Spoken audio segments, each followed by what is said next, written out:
Last Thursday evening, after 2 decades of marriage, my 39-year-old wife, Sarah, the mother of our 2 daughters and the love of my life, dropped a bombshell. She announced she was going on a date with a work colleague the following night. Sarah and I were just teenagers when we married. Less than a year later, she became pregnant with our first daughter. We were head over heels for each other, tied the knot, and 7 months later welcomed Emily into our lives. Another daughter followed, and our marriage was filled with love. Our 2 wonderful kids adored us both. I built my landscaping company from the ground up, and it blossomed into a multi-million-dollar enterprise, providing us with a comfortable and fulfilling life. Never did I imagine hearing such news from her. It hit me like a ton of bricks. I sat on the couch, nursing a scotch, as she explained that since the kids left for university, she'd been feeling depressed and unhappy. I had always believed our marriage was perfect, making this revelation a crushing blow. Sarah explained that Ryan, from her accounting department, had become a close confidant, supporting her through this difficult period. This was entirely new to me. It struck me as strange that she had never mentioned feeling depressed or even remotely upset. The thought of my wife relying on another man for emotional support was agonizing, but the idea of her wanting a romantic relationship with him was devastating. Apparently, Ryan, a married man with 3 young daughters, was posing as some sort of therapist. In reality, he was preying on vulnerable married women, seeing them as easy targets due to their emotional state and distance from their families. "Michael, I can't keep this from you," Sarah confessed. "I hope you understand, but I need to do this for myself. It might sound selfish, but just give me one night to see how it goes." Fury surged through me, and I wanted to yell, but I knew Sarah. Once her mind was made up, there was no changing it. As she finished, I sat there, expressionless, staring at her as she fidgeted nervously on the small sofa across from me. The silence was thick with tension as I refused to speak. I calmly finished my drink, stood up, and walked out of the room. Sarah trailed behind me, pleading, "Michael, don't ignore me. Stop sulking. This is happening, and I had to tell you before anything happened. I would never cheat on you, and I need you to know everything." We've always been honest with each other. I glanced at her, and she must have seen the rage in my eyes because she recoiled, drawing her knees to her chest. I went to our bedroom, packed a bag for 2 nights, and walked past Sarah to my car in the garage without a word. She followed, begging, "Please, Michael, don't go. It'll be okay. It's just one date, one night. After 20 years, surely you can give me that." I shook my head, incredulous. That Thursday night, I checked into the Ritz-Carlton. Yes, the Ritz-Carlton, $400 a night. I didn't care. If I was going to suffer, I was at least going to do it in style. Predictably, the calls and texts from Sarah began immediately. I sent a single reply and then blocked her number. I told her I would not be contacting her until I returned home on Saturday. After her betrayal, I was certain that message stung. The next day at work, I had my secretary screen all calls from my wife and instructed security to deny her entry.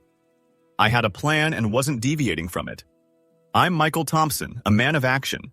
People know me for my reliability and follow-through, both professionally and personally. At home, I was the easygoing, accommodating husband, keeping my more assertive side in check. It worked for 2 decades, but I now realized I should have been more assertive, less complacent. But I loved my wife and treated her like royalty. I remember laughing at a quote that now felt painfully accurate. "Treat her like a queen, and she'll treat you like a servant." Those words had become my reality, but I refused to accept it.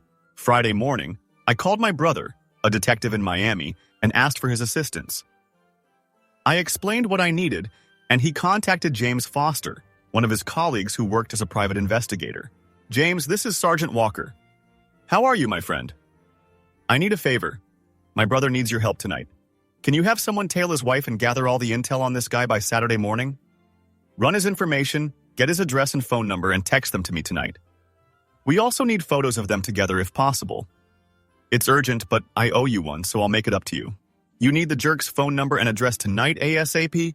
We can dig up the rest of the photos and details tomorrow. What can you give me to work with right now?" "Yeah, that's what we need. I'll send over the wife's address, the time she's leaving, and her date's name.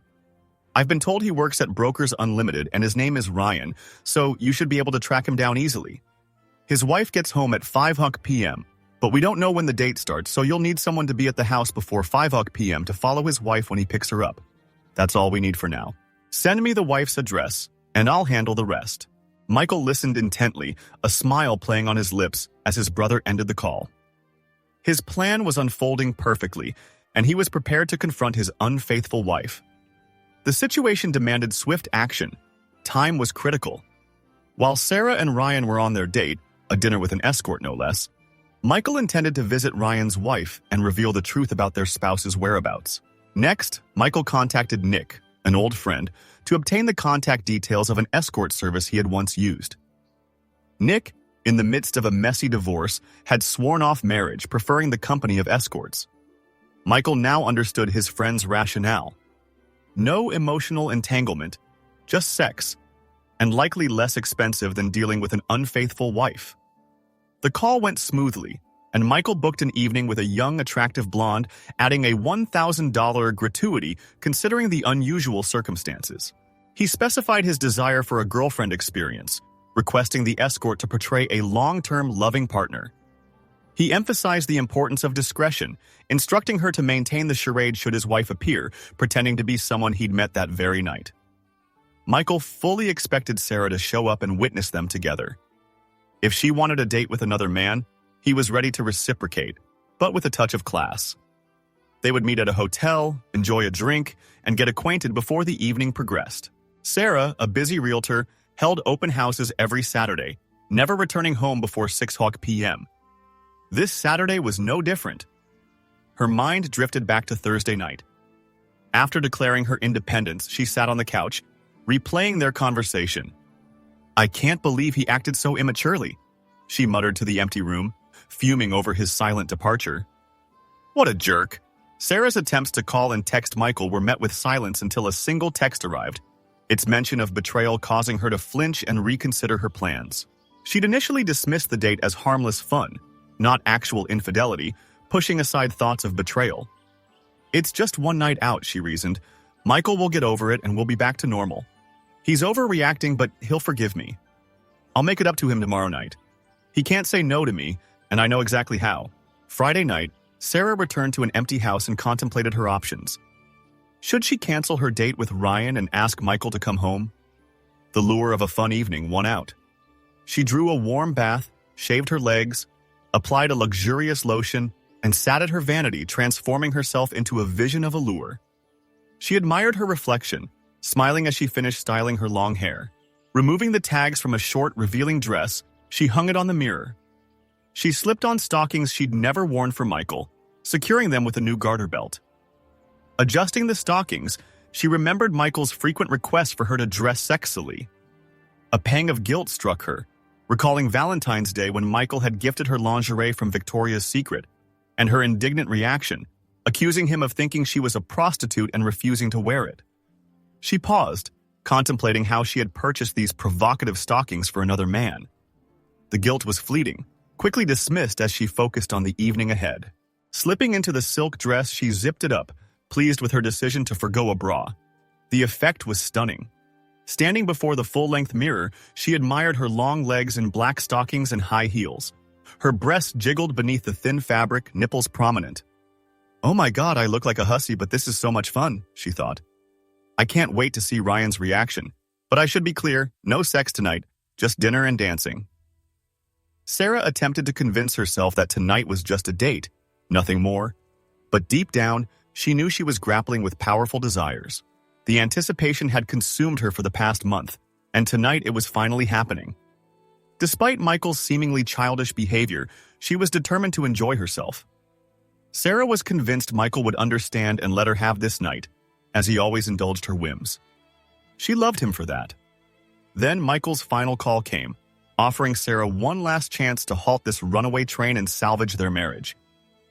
It was a humbling call for Michael, swallowing his pride, but his love for Sarah remained strong. He was willing to compromise his dignity, to plead with her to reconsider and cancel the date. Seeing Michael's name on her phone screen, Sarah felt a flicker of nervousness and guilt. She had just admired her sexy reflection and knew her intentions were far from innocent. Yet, she needed to hear what he had to say. Michael's plea for Sarah to reconsider fell on deaf ears. "Michael, thank you for calling. I miss you so much and love you so much. When are you coming home, baby?" Sarah's voice dripped with a blend of guilt and desperation. Hi, Sarah. I love you too, and that's why I'm calling. I miss you so much, and my heart is breaking because of what you're planning. I'm begging you, don't go on this date. Please stay home and I'll come over. We can do whatever you want. I promise I'll make you happy and be the man you want me to be. If I'm falling short somewhere, I can fix it. I just want to be with you. Can you please cancel this date and save our marriage? Michael pleaded, his voice thick with emotion. Hearing the tremor in Michael's voice, Sarah felt a pang of pity. He sounded weak and pathetic, giving her an unwarranted sense of power. She knew he loved her deeply, and that he would forgive her if he understood. Their shared history, their children, and his love felt so strong. She was certain they would be together forever. Oh, Michael, I love you so much, and I can't wait to spend the rest of our lives together. I need to do this tonight. It's not about our love for each other. It's just one night for me to go out and do something impulsive. Please understand and give me this chance, and I promise I will be yours again forever. I know you're hurting, and I'm sorry for that, but you're making too much of this. It's just dinner and a few drinks with a friend. Nothing will happen, and I'll be home tomorrow, ready to be your wife again. I love you, Michael, but I have to go, she said, tears welling in her eyes. Sarah wanted to hang up but heard Michael's desperate plea as she ended the call. Wiping her tears, careful not to smudge her makeup, she looked at her reflection in the mirror. I'm sure he thinks I'm being selfish about this, but Michael, I'm sorry. I have to do this for me. Please don't be angry. She adjusted her hair and lipstick, spritzed on some perfume, and tried to push Michael out of her mind. Back in his hotel room, Michael stared at his phone after the call ended. Anger flared within him. He had just begged his wife not to go on this date, and she had essentially told him it was happening anyway, promising everything would be fine tomorrow. Grief washed over him as he realized he had lost her, the only woman he had loved and been intimate with for the past 20 years. Meanwhile, James, the private investigator, sat in his white van across the street from Michael and Sarah's house, observing as Sarah pulled into the garage shortly before 5 p.m. An hour later, he saw another car pull into the driveway. James recorded the license plate number, made a few calls, and 10 minutes later sent Walker and Michael the requested information. The home phone number and address delivered to their phones before the couple had even left. When Ryan entered the house, he noticed the sadness in Sarah's eyes. He recognized her insecurity and guilt, a common reaction from wives suddenly questioning their actions. Knowing he had to act fast, Ryan employed his manipulative skills. He relished a challenge and was determined to use his experience to change her mind. It's okay, Sarah. We don't have to go through with this. I completely understand. You shouldn't go out with someone alone, even just for dinner or a movie. Your husband wants to protect you from predators, but if he only knew how much I care about you as a friend, he might feel differently. I'm disappointed we can't be together tonight, but I understand, Ryan said, offering comfort and reassurance. I was really looking forward to spending time with you and trying out that new restaurant. I've got an idea. How about we just grab dinner together and then I'll drop you off at home? I'm sure you won't mind if you hang out with a friend for a while. His casual demeanor reassured Sarah that having dinner was perfectly acceptable. Besides, she was already dressed up, and deep down, she craved the outing. At 7 p.m., James watched as they drove off towards a downtown restaurant. He promptly informed Walker and Michael of their location and continued to update them throughout the evening, taking photos with ease. James spent the next 4 hours documenting their dinner, capturing them holding hands as they entered a dance club, dancing, kissing, and acting like a loving couple. He even recorded videos of them slow dancing, Ryan's hand wandering over Sarah's backside, caressing her breasts, sharing intimate kisses on the dance floor. James sent all the photos and videos before sunrise the next morning. At precisely 8 p.m., Michael called Sarah's father, David. They had been close friends and golfing buddies for years. Michael broke the bad news with a heavy heart.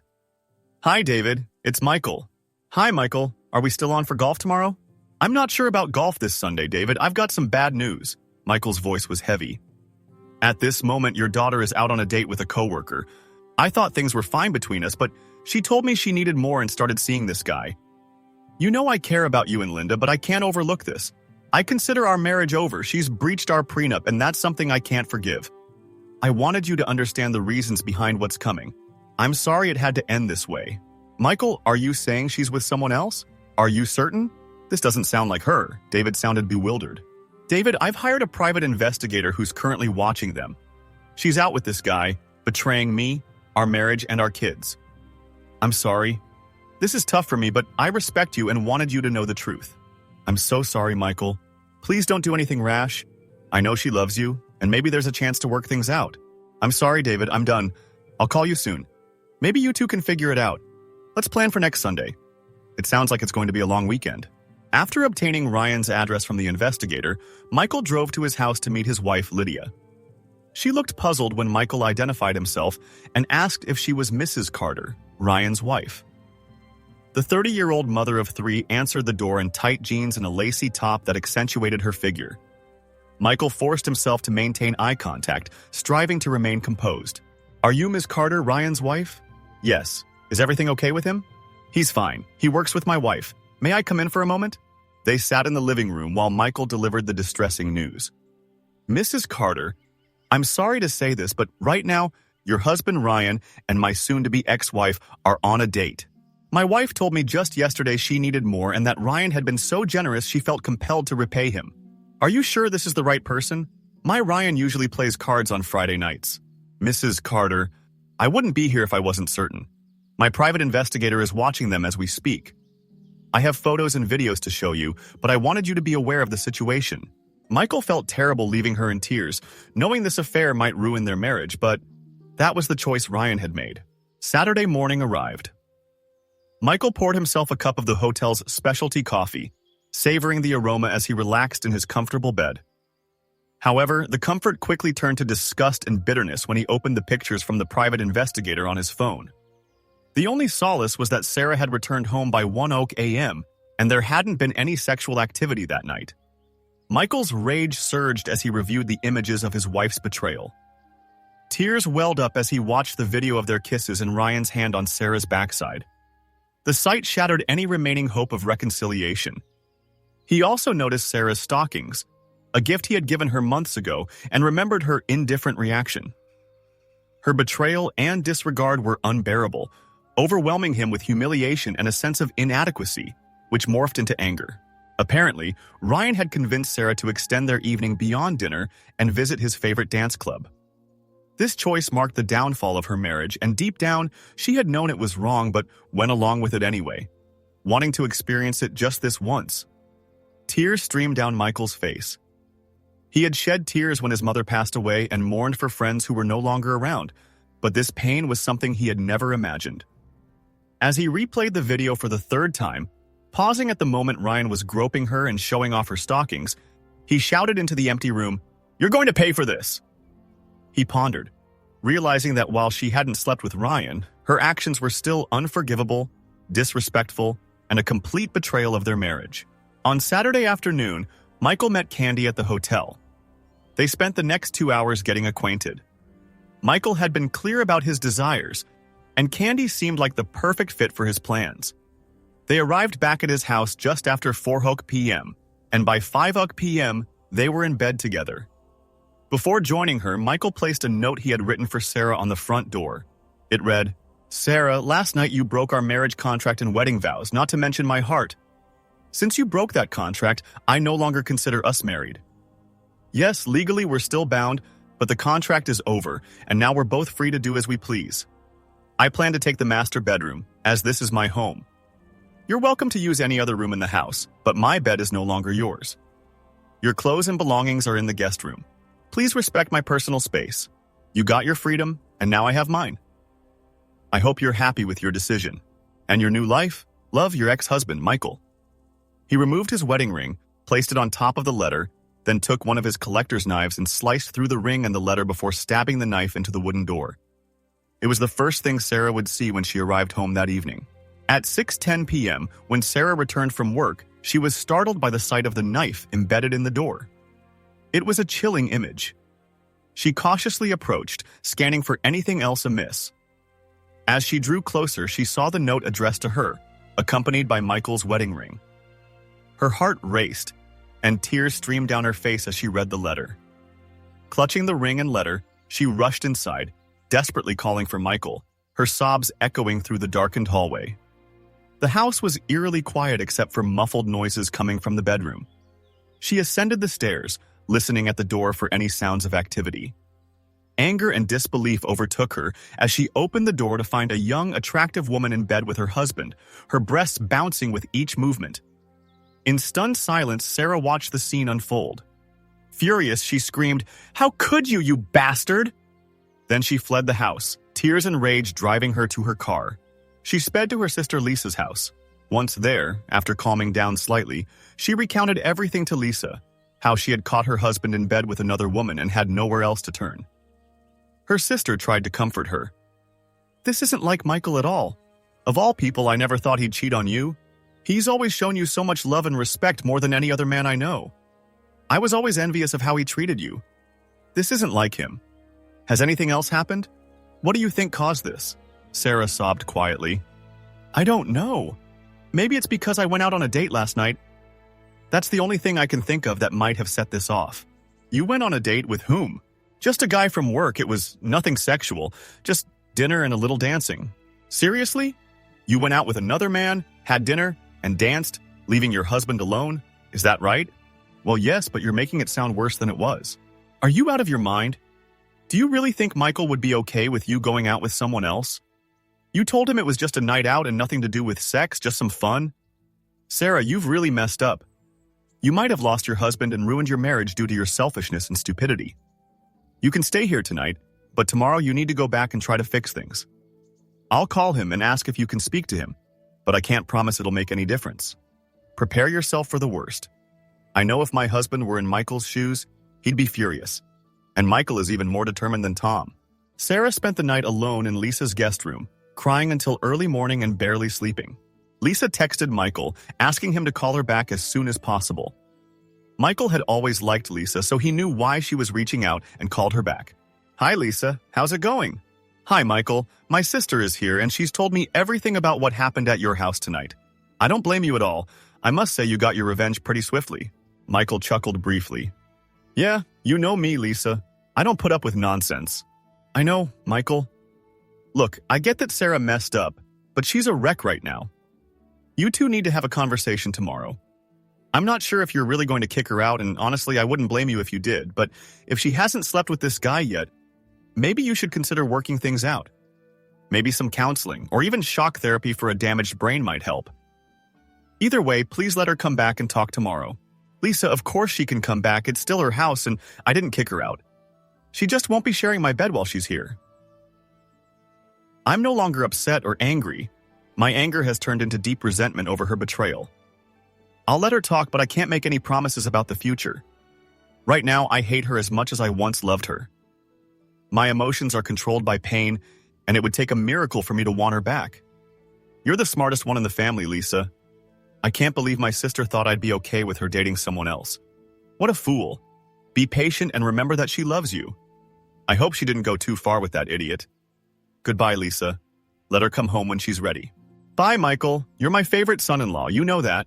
I know. Love you. Goodbye, Lisa. Sunday afternoon arrived. Michael came back from the gym and saw Sarah's car parked in the driveway. She was sitting at the kitchen table, trying to put on a brave face. "You know we're not getting a divorce," she said with a strained smile. "We can work this out because we love each other." I stayed silent, picked up my coffee cup, and sat across from her. Sarah nervously fidgeted with her hands. After a few sips of coffee, I finally broke the silence. "Sarah, I'm okay with whatever happens, divorce or not. It doesn't matter to me anymore. You broke our prenup, so as far as I'm concerned, the marriage is over. I no longer see us as a couple, and you're free to be with whoever you want, just like I am. The only change is that you won't be sleeping in my bed, and we won't be sexually involved." That ended the night you went out with your date. "Michael, he's not my boyfriend, and nothing happened." "Sarah, you went out with a man who isn't your husband. You dressed provocatively, had dinner, held hands, let him touch you, kissed him, and spent time with him.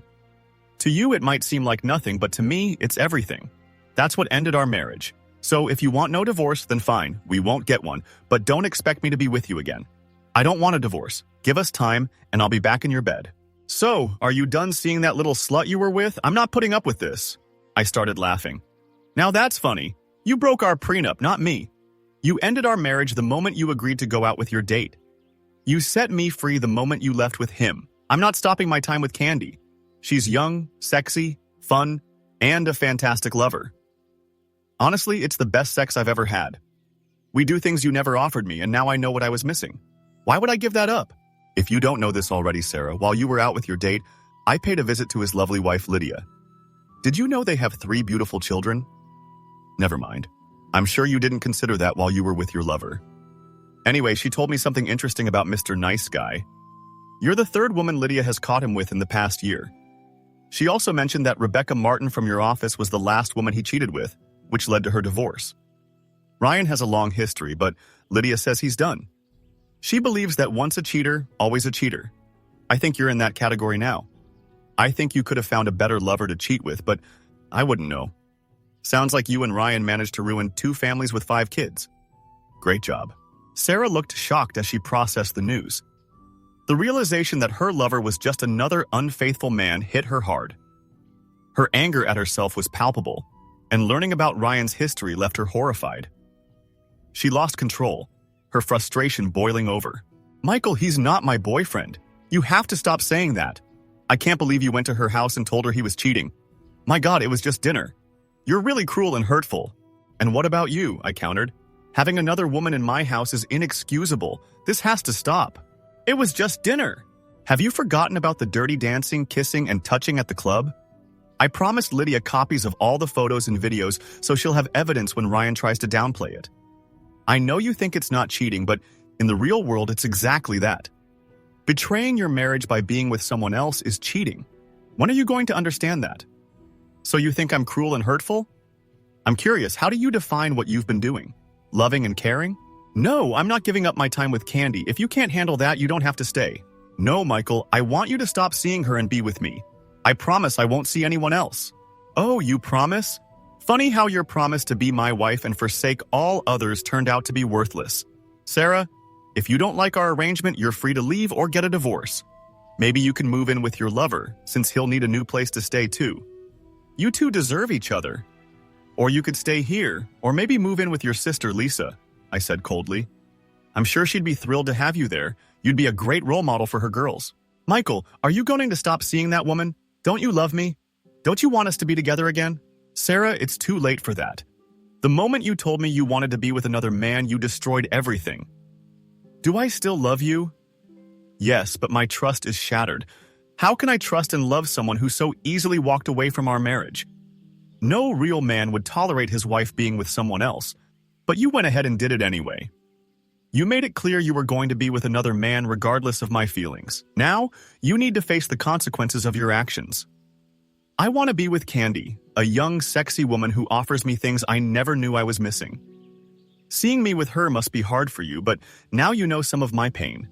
Payback can be harsh, but you brought this on yourself. As for divorce, that's your decision.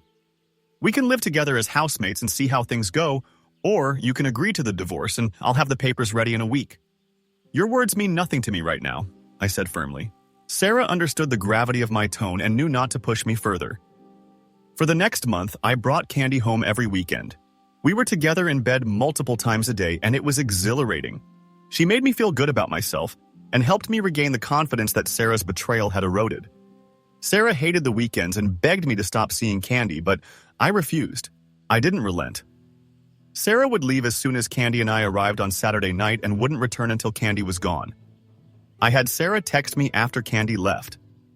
I must admit, part of me enjoyed the revenge and the pain I'd inflicted on Sarah. But as time passed, I started to feel guilty. The excitement with Candy was purely physical, and the cost was becoming too much. After Sarah came back on Sunday night, I told her I wouldn't be seeing Candy for a while and that I was looking for someone else to be with. Sarah begged me to take her back and stop seeing other women. Michael, you've punished me enough.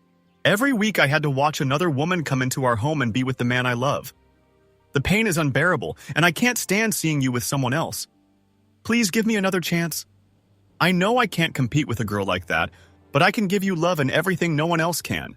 Her plea took me by surprise. Love? I asked incredulously. Do you even know what love is? Love isn't about turning your back on your spouse and dating other men. You broke that promise the moment you decided to be with someone else. So no, I don't think you understand love, and you can't give away what you don't truly possess. But here's what I'll do. I won't date anyone else until we have counseling. If we can work things out, maybe there's a future for us. Sarah leaped off the couch, hugging and kissing me fervently. Thank you, baby. I promise I'll make it up to you. Not so fast, I warned. I'm not forgiving you yet. I'm just giving us one last chance before I make a final decision about your cheating. Michael, don't say that. You love me, and I know we'll always be together. Can I sleep with you tonight, please? She asked, kissing me. No, not yet. I can still see the images of you with that other man in my head. The memory of you kissing him and letting him touch you haunts me constantly. I'm still furious at you for hurting me and wrecking our marriage. You're lucky our children don't know about this. Otherwise, I wonder what they'd think of their mother. I'm still angry, and we'll take our time with counseling. I've made an appointment with Dr. Reynolds for Tuesday, and we'll start the painful process of reliving all this twice a week for the next 3 months. It's the same therapy you read about in stories, just as painful and tedious. I have to revisit the affair and listen to endless discussions. Life would have been much simpler if you had stayed true to our vows, but I suppose that was too much to ask. After 3 months of counseling, we made some progress. Sarah realized the extent of the pain she had caused and understood my reaction. She complained about the revenge sex, but I reminded her that she had broken our prenup, giving me a free pass to do as I pleased. She eventually accepted that, though she was still unhappy. The counselor gave me a hard time about my revenge, but I didn't care. I would do it again if I had to. I let Sarah back into the house with a post-nuptial agreement. She agreed to forfeit everything if she had any extramarital affairs. She accepted a GPS tracker on her phone, allowed me access to her email and text messages, and promised complete honesty with no cheating. I made it clear that any infidelity, emotional or physical, would result in her being kicked out. She promised never to let another man flirt with her and to remain faithful. Even though Sarah was determined to prove her love and commitment, I couldn't shake Lydia's words from my mind. Once a cheater, always a cheater. A year later, things were somewhat back to normal, but I kept a closer watch on Sarah, knowing the possibility of it happening again. Her sister, Lisa, and I worked together to make sure Sarah stayed on track. Ryan's divorce had cost him dearly. His wife had kicked him out, took the house, and received alimony and child support for their 3 children. Ryan was now living in a small studio apartment, broke after paying for his infidelity. Ironically, he lost everything for a few dinners, dances, and kisses. What a fool. Sarah was mortified when she learned about Ryan's previous affairs and how he had caused Rebecca's divorce. She realized how close she had come to ruining her life and family. Determined never to repeat her mistakes, she committed to proving her love to me and our children. Despite her efforts, the image of that young woman with her husband haunted her, and she vowed never to let him stray again. Ryan's story was a cautionary tale about the cost of infidelity. 2 years after his divorce from Lydia, Eric, an unwilling cuckold, confronted Ryan outside a pub. Hours later, Ryan was found unconscious on the sidewalk with broken arms, a broken rib, and ruptured testicles. Time will tell if Ryan ever learns his lesson. As the saying goes, not one scar on my heart came from an enemy. They came from people who said they loved me.